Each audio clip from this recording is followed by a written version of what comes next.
죽음은 인간의 모든 기대와 소망을 단번에 끊어버립니다. 우리가 뭔가를 기대할 수 있는 것은 뭐냐면 숨이 붙어 있을 때까지예요. 딱 숨이 붙어 있을 때까지 소망도 가지고 기대도 하고 희망이 있는 거예요. 죽는 순간 모든 게 종결됩니다. 그게 뭐든 상관없고 죽는 순간 끝나는 거예요. 죽음이 뭐냐면, 죽음은 죄의 결과로 하나님께 심판받은 인간이 원래 자기 자리로 되돌아가는 게 이게 죽음입니다. 여러분, 인간의 원래 자리가 어디죠? 창세기 3장 19절, 너는 흙이니 흙으로 돌아갈지니라. 흙으로 다시 돌아간다는 거예요. 죽음은 하나님의 심판 아래 어떤 것도 할 수 없는 무능력, 무기력 상태가 되는 게 이게 죽음이에요. 흙으로 돌아가는 거예요. nothing이 되는 거예요. 아무런 기대, 아무런 소망을 가질 수가 없는 거예요. 다 빼앗긴 상태가 되는 게 이게 죽음이에요. 자, 그래서 죽음 앞에서 인간이 할 수 있는 건 단 하나도 없어요. 무기력하게 우는 것 외에 다른 거 할 수 있는 게 하나도 없습니다. 오늘 나오는 이 나이성 과부, 남편을 잃었잖아요. 이전에 과부니까 남편을 잃었겠죠. 남편을 잃고 난 뒤에 울었습니다. nothing이에요. 그냥 잃어버린 걸로 끝난 거예요. 울었어요. 이제는 아들마저도 잃고 울고 있는 거예요. 다 빼앗기고 다 가져가는데 아무것도 할 수 없어요. 그냥 우는 것 외에는 아무것도 할 수 없는 상태가 된 거예요. 여러분, 아들을 잃고 울고 있는 이 과부가 사람들에게 가장 많이 들었던 말이 뭘까요? 울고 있는 이 과부가 사람들에게 가장 많이 들은 말이 뭘까요? 울지 말라는 말이에요. 울지 말라. 여러분, 울고 있는 사람에게 울지 말라면 위로가 되나요? 울고 있는 사람에게 아무리 울지 말라 그래도 그게 위로가 안 돼요. 그런데도 사람들은 울고 있는 사람들에게 계속해서 울지 말라고 합니다. 아무런 위로가 안 되는데도 불구하고 우는 사람만 보면 뭐라고 이야기해요? 울지 말라고 이야기를 해요. 여러분, 왜 그래요? 울지 말라는 말밖에는 또 딱히 달리 할 말이 없어서 그런 거예요.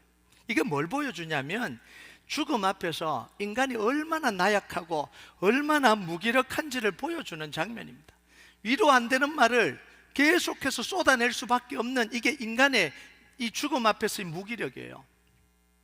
그런데 오늘 예수님도 그 과부를 보시면서 뭐라고 이야기해요? 울지 말라고 이야기를 해요. 아무런 위로가 되지 않았는데 이 예수님도 이 여인을 향해서 뭐라고 이야기하냐면 울지 말라라고 이야기를 해요. 자, 그런데 예수님의 말은 사람들 말과 달랐습니다. 예수님은 울지 말라고 말로 끝내지 않았거든요. 자, 14절을 한번 볼까요? 14절 같이 읽겠습니다. 시작.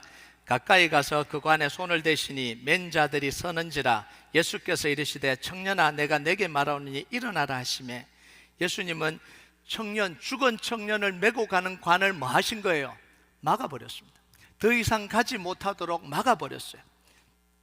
그리고 죽은 자의 관에 손을 대고 청년에게 이렇게 이야기합니다. 일어나서 나오라, 이렇게 이야기를 해요. 여러분, 죽은 사람을 향해서 일어나서 나오라고 명령할 수 있는 사람이 누구예요? 우리에게 생명을 주시고 삶과 죽음의 주인이 되시는 하나님밖에 그 말을 할 수 없는 거예요. 그러니까 오늘 예수님이 하나님의 아들로 그 죽은 자를 향해서 지금 명령하고 계시는 거예요. 여러분, 사람들의 울지 말라고 하는 말이 왜 위로를 주지 못하죠? 말만 하니까. 울지 않을 조건을 만들어 주질 않아요. 울지 않을 상황을 만들어 주지 않잖아요. 그냥 울지 말라고 말만 하잖아요. 그래서 사람들에게는 그럴 능력이 없는 거예요. 울지 않게 할 능력이 없잖아요. 여러분, 그래서 사람들이 할 수 있는 위로는 뭐냐면 말뿐인 거예요. 울지 말라, 괜찮을 거야, 산 사람은 살아야지. 그런데 예수님은요, 죽은 자를 향해서 뭐라고 이야기하면 일어나라, 이렇게 이야기합니다. 일어나라, 죽음에서 나오라라고 명령을 합니다. 슬픔이 변하여서 기쁨이 되게 할 수 있는 분이 우리 주님이시고요, 눈물을 닦아줄 수 있는 분이 우리 주님이십니다. 왜냐하면 생명의 주관자 되시는 분이 우리 주님이시니까요. 자, 근데 여기서 우리가 봐야 될 게요, 예수님이 죽은 자에게 일어나라고 했을 때 무슨 일이 일어났냐는 거예요. 그걸 기록하고 있어요. 15절에 보면 같이 읽겠습니다. 시작. 죽은 자가 일어나 앉고 말도 하거늘 예수께서 그를 어머니에게 주시니 여기서 그냥 살아났다 이거보다 우리가 두 가지를 봐야 됩니다. 두 가지를 봐야 되는, 첫 번째는 죽은 자가 살아났어요. 이건 예수님의 권능을 보여주시는 거죠. 죄와 사망과 사단의 권세를 정복하신 생명의 주권자가 누구냐면 예수님입니다. 우리가 예수 이름 부르고 기도하는 그 예수님이 생명의 주관자 되시는 거예요. 자, 예수님은요, 사역하실 때 죽은 자를 3번 살리셨습니다. 첫 번째는 야이로의 딸, 회당장 야이로의 딸, 두 번째는 이 나인성 과부, 세 번째는 죽은 나사로를 살렸습니다. 이 세 사람 모두 똑같은 특징이 뭐냐면 예수님이 말씀하셨다라는 거예요. 죽은 자야 나오라는 거예요. 이 소년을 향해서 뭐라 그래요? 소녀야 일어나라. 청년을 향해서는 청년아 일어나라. 나사로를 향해서는 나사로야 나오라. 무덤에서 나오라. 이렇게 명령을 하세요. 예수님이 말씀하시면 죽음도 순종한다라는 거예요. 우리 인생의 문제에서 예수님이 개입하시면 변화되지 않을 문제가 없다라는 거예요. 예수님 십자가에서 우리의 모든 문제를 다 이루었다고 약속하시고 우리에게 예수 이름 부르고 기도하라고 하셨습니다. 그걸 믿고 기도하는 사람에게 하나님은 그 예수님의 이름을 부를 때 십자가에서 이루신 그 능력이 우리에게 이루어지도록 해주시는 거예요. 그게 십자가의 약속이잖아요. 자, 두 번째요, 그 어머니에게 죽은 아들을 되돌려 주세요. 이 여인은 계속해서 빼앗기는 인생을 살아왔잖아요. 남편을 빼앗겼습니다. 이번에는 아들을 빼앗겼어요. 그런데 아무도 안 막아줬잖아요. 남편을 빼앗기는데 아무도 안 막아주고, 아들을 빼앗기는데 아무도 막아줄 사람이 없어요. 그런데 예수님이 찾아와서 뭐 하신 거예요? 막아주시는 거예요. 이 여인에게서 아들을 빼앗아가는 장래 행렬을 막아버린 거예요. 아들을 빼앗아가는 죽음을 예수님이 막아버렸습니다. 그리고 죽은 아들을 어머니에게 되돌려 주시는 거예요. 이게 예수님이 하신 일입니다. 여러분, 이걸 본 사람들의 반응이 굉장히 중요한데요, 이 반응이 16절에 나와요. 16절 한번 볼까요? 같이 읽겠습니다. 시작. 모든 사람이 두려워하며 하나님께 영광을 돌려 이르되 큰 선지자가 우리 가운데 일어나셨다 하고 또 하나님께서 자기 백성을 돌보셨다 하더라. 보통 이렇게 죽은 자가 살아나면 사람들의 대부분의 반응이 이런 거잖아요. 와, 대단한 기적이다. 와, 예수님이 능력이 있다. 이런 기적은 태어나서 처음 본다. 이런 반응들이 기록해야 될 것 같은데 뭐라고 기록했어요? 하나님이 큰 선지자를 보내셔서 자기 백성을 돌보셨다. 이 놀라운 선언을 지금 하고 있는 거예요. 예수님은요, 엄청나게 능력이 있다, 대단한 기적이다라는 일반적인 기적을 이야기하는 거예요. 예수님은 대단한 사람이야. 예수님은 기적을 행하는 사람, 예수님은 능력 있는 사람. 이건 초자연적인 기적이죠. 그냥 기적을 일으키는 거예요. 그런데 하나님이 큰 선지자를 보내서 자기 백성을 돌보셨다. 이건 복음이에요. 뭐가 다르냐는 거예요. 예수님이 기적을 일으키고 예수님이 능력 있고 죽은 자를 살리는 이거하고 하나님이 큰 선지자를 보내서 자기 백성을 돌보셨다는 말하고 뭐가 틀려서 앞에 거는 그냥 기적이고 뒤에 건 복음이라 그러냐? 여러분, 대단한 기적을 행하는 건 그냥 이례적인 사건이에요. 그냥 운 좋게 그 사람이 일어난 거예요. 그러나 나에게는 일어나지 않을 사건입니다. 운 좋게 그 사람이 살아난 거예요. 자, 그런데 하나님이 자기 백성을 돌보셨다는 건 뭐예요? 자기 백성이 고통 겪을 때마다 하나님은 찾아오신다라는 거예요. 지속적으로 일어나는 사건입니다. 특정한 누군가가 아니라 고통받는 하나님의 백성을 위해서 하나님이 행하신 일이라는 거예요. 하나님이 찾아오신다라는 거예요. 강구하는 하나님의 백성들에게 하나님은 찾아오신다라는 거예요. 하나님이 큰 선지자를 보내셔서 누구를 돌봤다고요? 자기 백성을 돌본 사건. 이게 바로 예수님이 나인성 과부를 살리신 사건입니다. 이건 무슨 이야기냐면 나를 찾아오시는 분이라는 거예요. 하나님은 나를 찾아오시는 분. 하나님은요, 늘 어떤 분으로 성경에 기록이 되어 있냐면 자기 백성을 찾아오시는 분입니다. 찾아와서 돌보시는 분입니다. 자, 룻기 1장 6절을 한번 볼까요? 룻기 1장 6절 같이 읽겠습니다. 시작. 그 여인이 모압 지방에서 여호와께서 자기 백성을 돌보시사 그들에게 양식해 주셨다함을 듣고 이에 두 며느리와 함께 일어나 모압 지방에 돌아가려 하여 베들레헴이, 원래 이 나오미가 살던 베들레헴이 기근이 들려서 살지 못해서 나오미는 뛰쳐나온 거잖아요, 모압으로. 그런데 뭐 했다고요? 하나님이 자기 백성을 찾아와서 돌보셔서 다시 양식을 주셨다라는 걸 들었다라는 거예요. 출애굽기 3장 7절 한번 볼까요? 같이 읽겠습니다. 시작. 여호와께서 이르시되 내가 애굽에 있는 내 백성의 고통을 분명히 보고 그들이 그들의 감독자로 말미암아 부르짖음을 듣고 그 근심을 알고, 하나님이 압제당하고 있는, 바로에게 고통 겪고 압제당하고 있는 자기 백성을 찾아오셨다라는 거예요. 찾아오셔서 돌보시고 그들을 그 압제에서 건져주시는 하나님, 구원의 하나님으로, 자기 백성을 찾아오시는 하나님으로 계속해서 하나님은 우리에게 다가오시는 거예요. 여러분, 우리가 기도하는 이유는 초자연적인 기적을 바라는 게 아니에요. 하나님 제발 부탁인데 우리 아들 좀 바꿔주세요. 하나님 제발 부탁인데 제 문제 좀 해결해 주세요. 좀 기적적으로 좀 일어났으면 좋겠어요. 어떻게든 좀 기적이 일어났으면 좋겠어요. 이게 기도가 아니라는 거예요. 자기 백성을 찾아오시고 돌보시는 하나님을 기다리는 거예요. 하나님이 약속하신 그 하나님을 우리가 하나님의 약속의 말씀에 의지해서 기다리고 있는 거예요. 여러분, 나의 하나님을 향한 요청과 간구, 이게 기도예요. 그냥 무작정 기다리는 게 아니라 하나님이 약속하셨기 때문에, 하나님이 찾아오신다고 하셨기 때문에, 하나님이 간구하라고 했기 때문에, 요청하라고 했기 때문에 그 약속의 말씀에 의지해서 하나님께 간구하고 요청하는 게, 그게 기도예요. 오늘도 하나님은 우리를 찾아오실 겁니다. 여러분,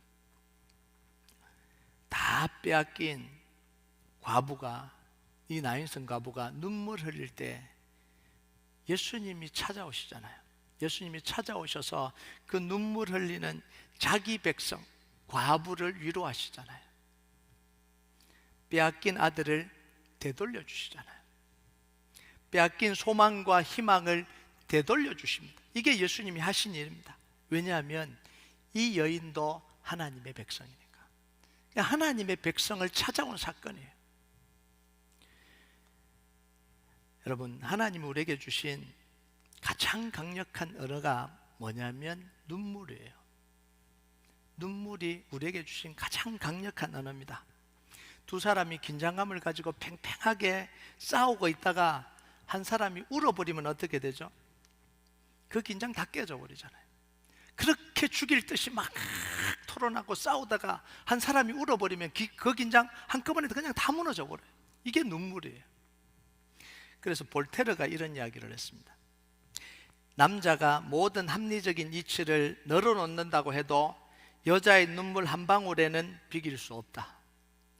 아무리 이치를 널어놓고 논리를 다 넣어놔도 한 방울 눈물을 흘리면 끝이라는 이야기입니다. 끝.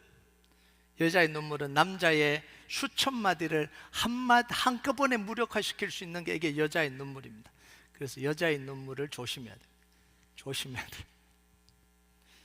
자, 유베날리스라는 사람은 이렇게 이야기를 했어요. 여자는 명령만 내리면 언제든지 넘쳐 흐를 수 있는 풍부한 눈물을 늘 준비하고 있다.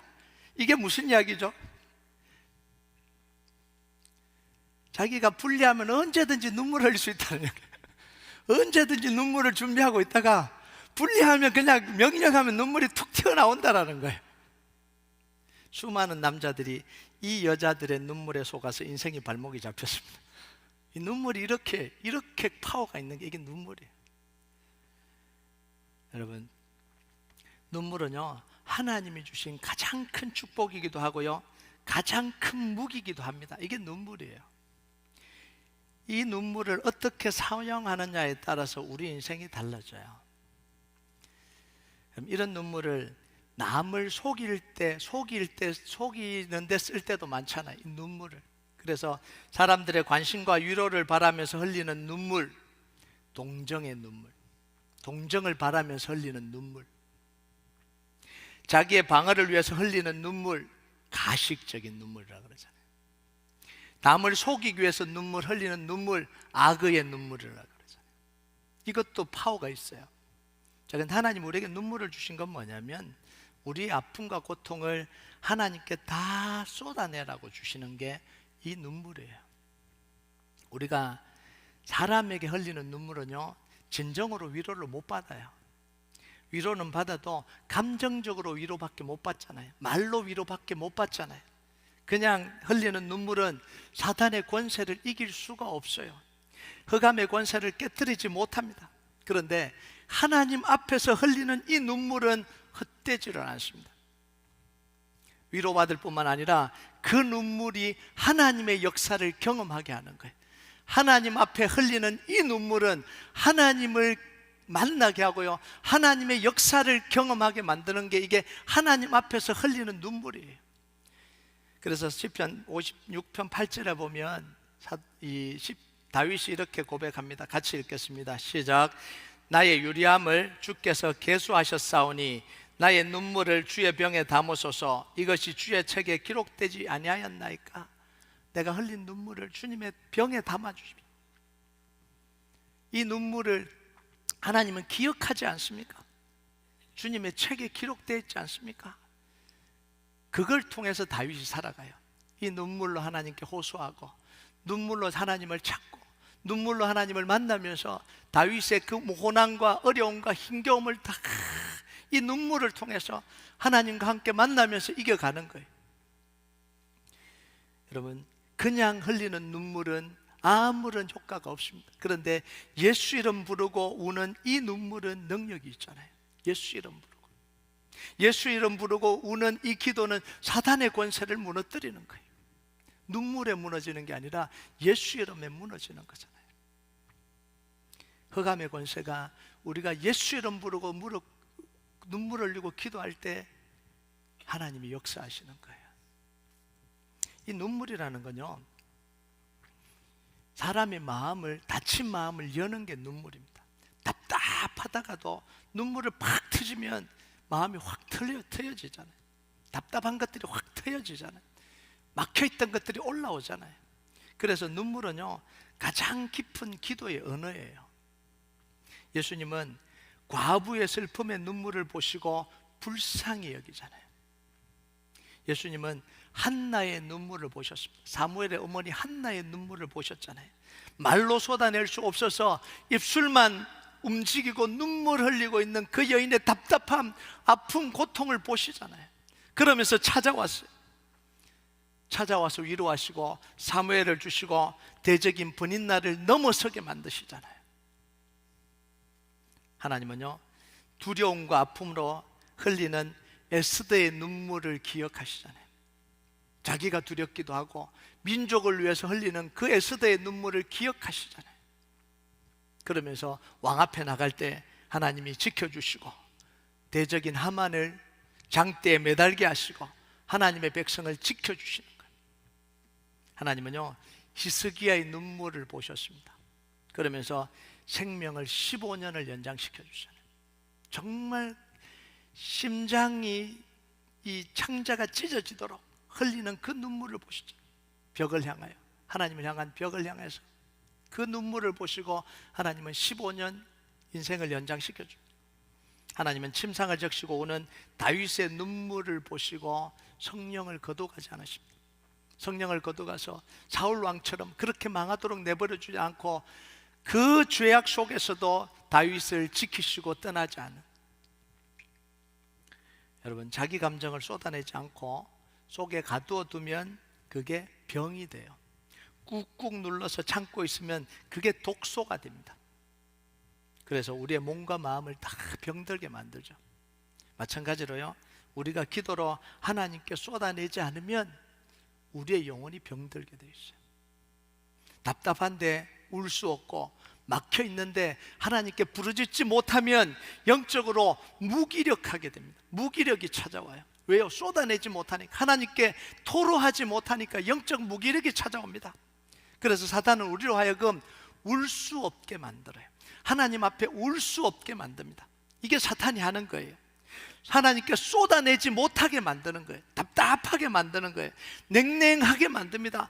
기도가 막히게 만들어요. 이게 사탄이 하는 거예요. 하나님과의 소통을 막아버립니다. 그래야 절망과 고통을 우리 안에 심을 수 있거든요.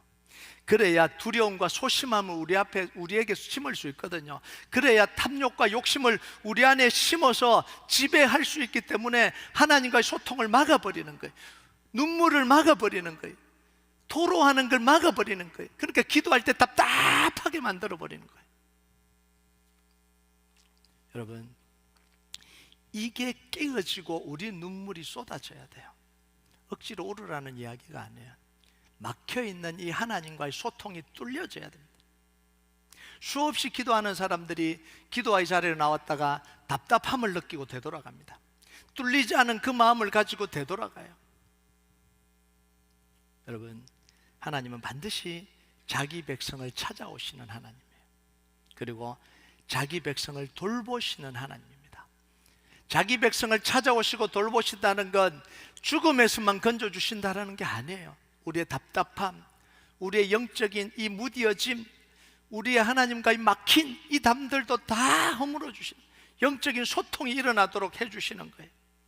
여러분, 간절함이 사라지고 답답함이 꽉 차 있고 기도가 되지 않고 감동과 은혜가 말라버렸습니까? 여러분, 그때는요 대적 기도하면서 그걸 깨트려야 되는 거예요. 억지로 울으라는 이야기가 아니에요. 그 답답함을 깨트려야 되는 거예요. 기도를 막으려고 하는 이 사탄의 올무를 깨트려야 됩니다. 그대로 있는 게 아니라 그걸 깨트려야 돼요. 터트려야 됩니다. 여러분, 우리가요 그 답답함을 뚫고 하나님께로 나가야 되는 거예요. 특히요 성전을 옮기고 나면 기도를 방해하는 일들이 굉장히 많이 일어나요. 기도 속으로 들어가지 못하게 만들어요. 답답하게 만들어요. 잘 되던 기도가 막히게 만들어요. 이게 성전을 옮겨오고 나면 일어나는 현상들이에요. 여러분, 우리는요 기도의 숲을 이루기 위해서 이곳으로 온 거잖아요. 만민이 기도하는 집을 만들기 위해서 우리가 만드는 건 아니지만 이 집이 만민이 기도하는 집, 모든 사람들이 나와서 기도하며 하나님과 만나고 소통하며 영적으로 살아나도록 하기 위해서 이곳으로 왔잖아요.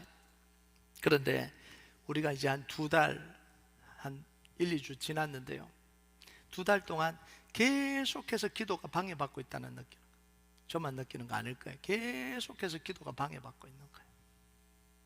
환경이 달라져서 기도에 집중하지 못하도록 하고, 에어컨이 너무 춥게 나와서 기도를 못하게 만들고, 음향이 잘 안 들려서 짜증나게 만들고, 그러니까 기도에 들어가지 못하도록 다 막고 있는 거예요. 처음에는요 그렇게 생각을 했어요. 아, 어쩔 수 없구나. 지금 뭐 에어컨 조절하는데 조절이 안 되고 음향이 잘 안 빨리 와야 되고 막 이런 생각만 했어요. 그런데 몇 주가 지나고 나니까 이거 이래서는 안 되겠다는 생각이 든 거예요. 이 기도를 막고 있는 거구나. 물론 이게 에어컨이 빵빵하게 나오고요 뭐 스피커가 늦게 오고 이거는 뭐 물리적인 거예요. 그런데 그걸 통해서 사단이 우리의 기도를 지금 막고 있구나, 방해하고 있구나, 대적 기도해야 되겠다 라고 생각하고 계속해서 대적하면서 기도했습니다. 그러니까 오늘 새벽에 막힌 게 뚫렸어요. 오늘 새벽에 계속해서 막혀있는데 오늘 새벽에 뚫리더라고요. 그래서 하나님이 말씀을 주시면서 승리했다고 하나님께서 또 말씀해, 이제 시작입니다. 이제 뚫리기 시작할 거예요. 계속해서 뚫리기 시작할 겁니다.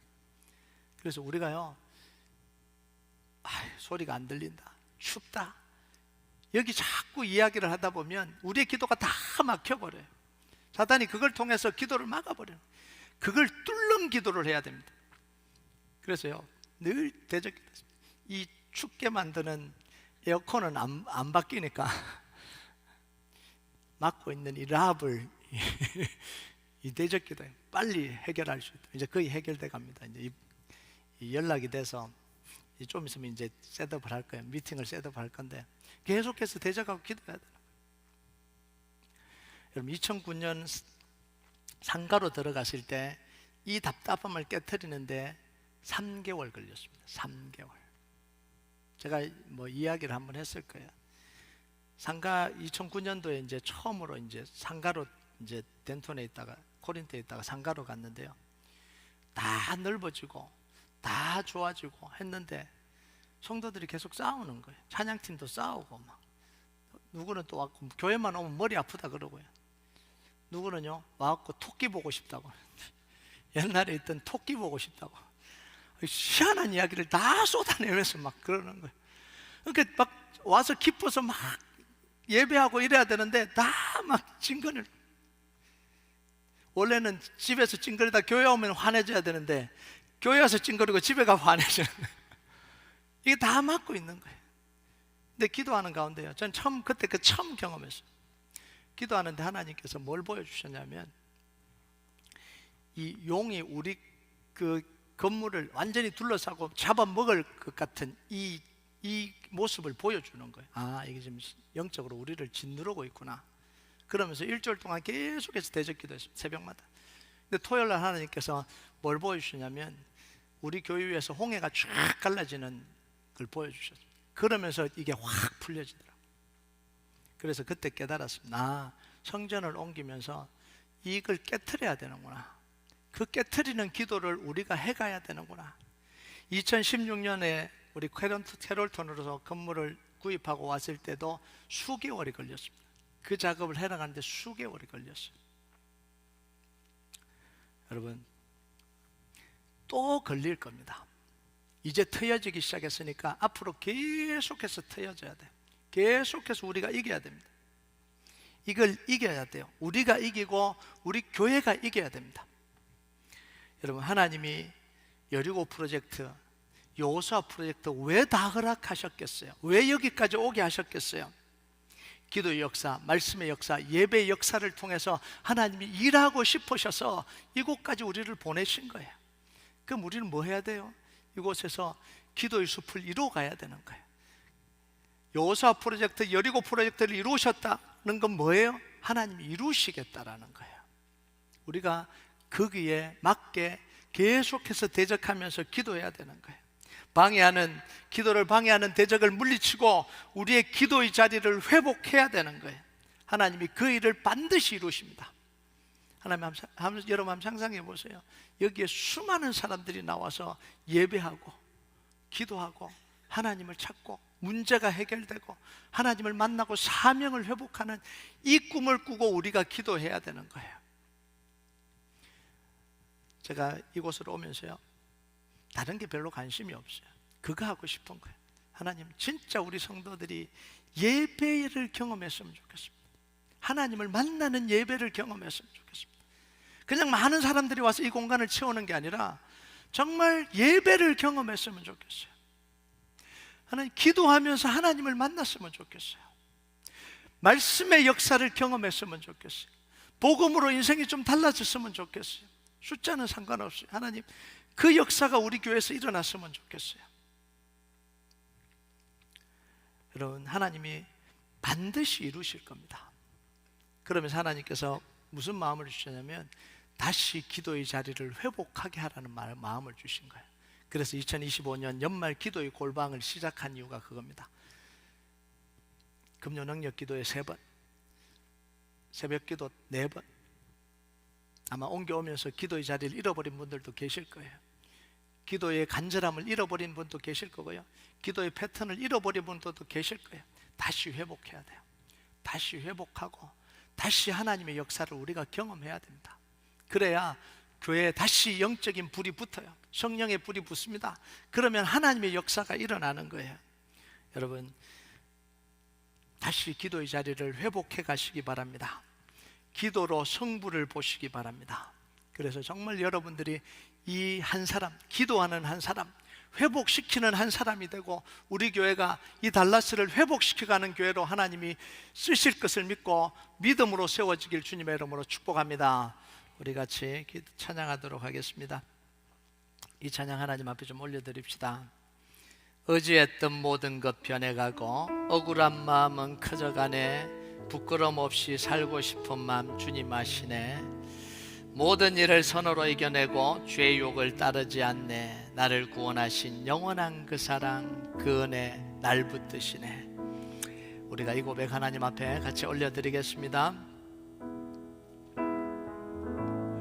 의지했던 모든 것 변해가고 억울한 마음은 커져가네. 억울한 마음은 커져가네. 부끄러움 없이 살고 싶은 마음, 부끄러움 없이 살고 싶은 마음 주님 아십니다. 주님 아시네. 모든 일을 선으로 이겨내고 모든 일을 선으로 이겨내고 죄의 유혹을 따르지 않네. 유혹을 따르지 않네. 나를 구원하신 영원한 그 사랑, 구원하신 영원한 그 사랑, 그 신근에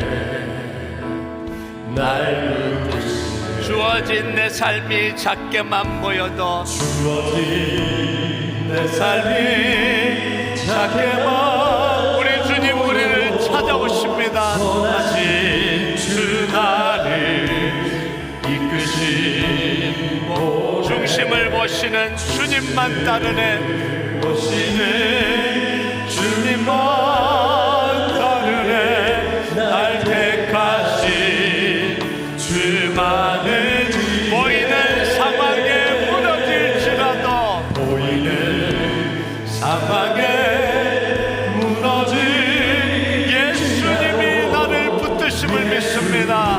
능력이 나를 붙드네.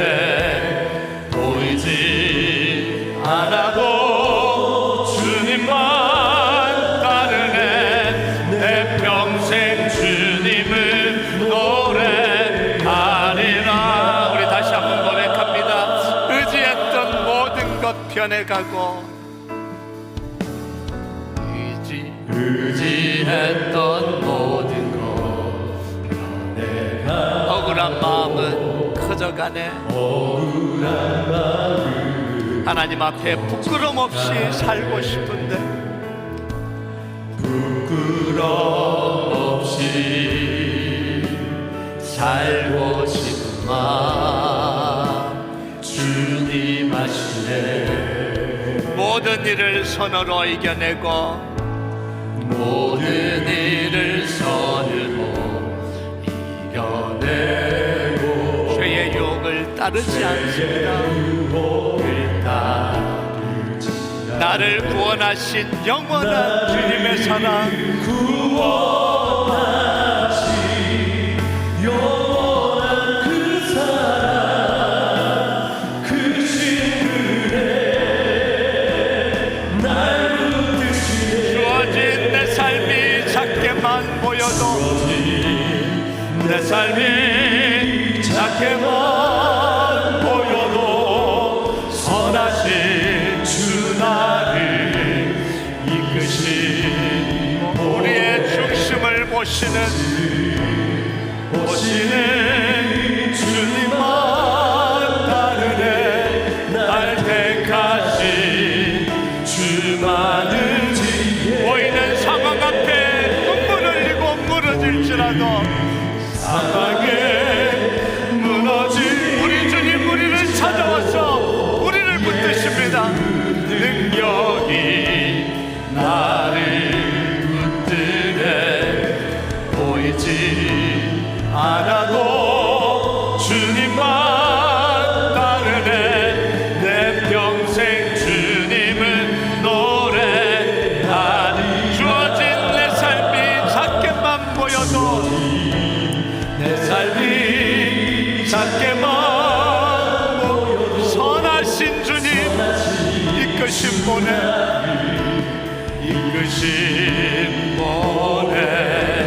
중심을 보시는 주님만 따르네. 날 택하신 주만 보이는 상황에 무너져 울지라도 상황에 무너질지라도 예수